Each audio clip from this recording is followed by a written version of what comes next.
வணக்கம். புதுக்கோட்டை மாவட்டத்தில் ஒரு ஊரே தமிழக வெற்றி கழகத்தில் இணைந்தது.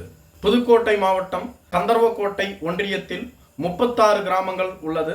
புதுக்கோட்டை மாவட்ட கந்தர்வக்கோட்டை ஒன்றியத்திற்கு உட்பட்ட 36 கிராமங்களிலும் கொடிக்கம்பம் அமைத்து தமிழக வெற்றி கழகத்தின் கொடியை ஏற்றுவதற்காக அந்த ஒன்றியத்தினுடைய கந்தர்வக்கோட்டை ஒன்றிய தமிழக வெற்றி கழகத்தினுடைய அருண் பிரசாத், பொதுச் செயலாளர் சுசீந்திரன், பொருளாளர் ஐயாதுரை என்ற மூவரும் கந்தர்வக்கோட்டை காவல் நிலையத்திற்கு சென்று இந்த ஒன்றியத்திற்கு உட்பட்ட 36 கிராமங்களிலும் தமிழக வெற்றி கழகத்தின் கொடியை ஏற்ற உள்ளோம், அதற்கு அனுமதி அளிக்க வேண்டும் என்று கேட்டுக்கொண்டதாகவும், ஆனால் காவல்துறை அனுமதி கேட்டு 1 மாதம் ஆகியும் கூட இன்று வரையிலும் இன்று நாளை என காலம் தாழ்த்தி வருவதாகவும், இதற்கு எதிர்ப்பு தெரிவித்து புதுக்கோட்டை மாவட்டத்தில் உள்ள கந்தர்வக்கோட்டை ஒன்றியத்திற்கு உட்பட்ட 36 கிராமங்களிலும் கொடியேற்ற உள்ளதாகவும், மேலும் அதற்கு முன்பாக கந்தர்வக்கோட்டை ஒன்றியத்தில் உள்ள 2000 வீடுகளை கொண்ட ஒரு கிராமத்தைச் சேர்ந்த அனைத்து மக்களுமே தமிழக வெற்றி கழகத்தினுடைய தங்களது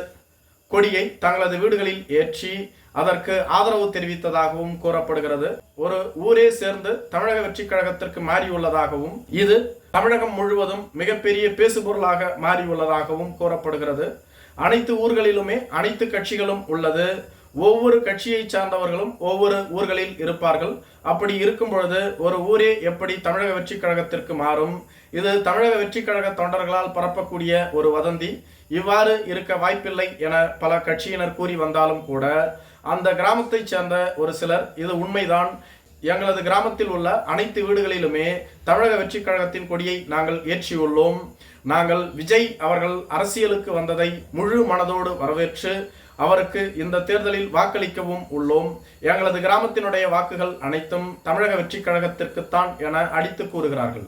மேலும் தமிழக வெற்றி கழகத்தின் முதல் மாநாடு நடைபெற்ற வி சாலை கிராமத்தில் கூட 90% மேற்பட்ட மக்கள் தமிழக வெற்றி கழகத்தையும் விஜயையும் ஆதரிப்பதாகவும் கூறுகிறார்கள். எங்களது ஊர் இன்று தமிழகம் முழுவதும் தெரிகிறது என்றால் அதற்கு காரணம் விஜய் தான். நாங்கள் விஜய் அவர்களை எம்ஜிஆர் போன்று பார்க்கின்றோம், எங்களது வாக்குகள் அனைத்தும் விஜய் அவர்களுக்கே, மேலும் தமிழக வெற்றி கழகத்திற்குத்தான் நாங்கள் வாக்களிப்போம். எங்களது ஊரை பற்றி பெருமையாக இன்று தமிழகமே பேசி வருகிறது.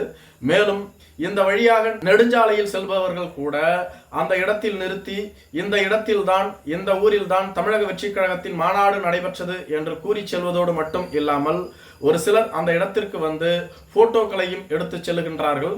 ஒரே நாளில் எங்கள் ஊர் தமிழகம் முழுவதும் பிரபலமானதற்கு காரணமே விஜய் அவர்கள்தான்.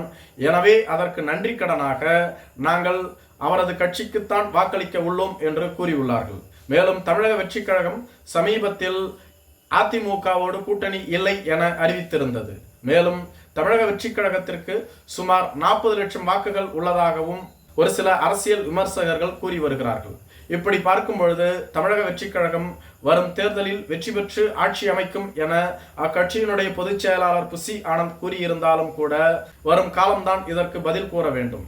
மேலும் தமிழக வெற்றி கழகத்தினுடைய கிளைக்கழக ஒன்றிய மாவட்ட நிர்வாகிகள் தொடர்ந்து நியமிக்கப்பட்டு வருவதாகவும், தமிழக வெற்றி கழகத்தில் 100 மாவட்ட செயலாளர்கள் முதல் கட்டமாக உருவாக்கப்பட உள்ளதாகவும், இதனைத் தொடர்ந்து 27 துணை அணிகள் உருவாக்கப்பட உள்ளதாகவும் கூறப்படுகிறது.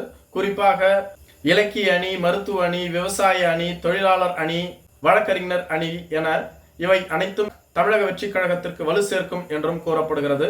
இதேபோன்று வரும் காலங்களில் 2 தொகுதிகளுக்கு ஒரு மாவட்ட செயலாளர் வீதம் 117 மாவட்ட செயலாளர்கள் உருவாக்கப்படுவார்கள் என்றும் கூறப்படுகிறது. நன்றி.